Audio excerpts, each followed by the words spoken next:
During my 4 decades, I've worked with some fantastic people. There's one very special person, my wife, Lady Sandra Abbott. It's not what it looks like, Sandra.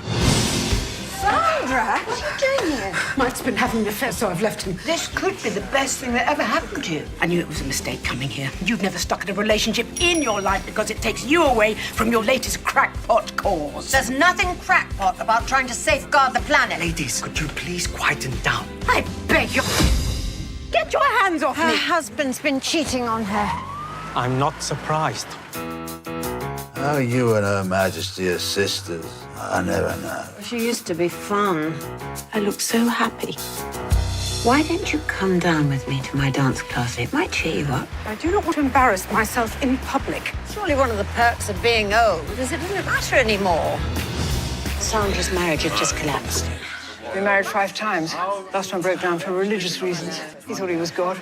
I didn't. What about him selling the house? All he's requested is his tennis trophies. 35 years of marriage, and that's all he values. Go on, give it to him.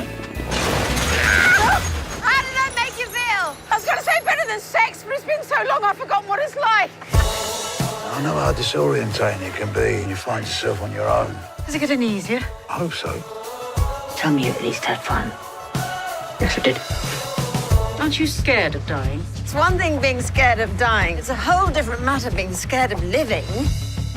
Sandra, what are you doing here? Come on, Mikey. You may look as if you're in some washing powder commercial, but underneath you'll always be a grubby little bitch.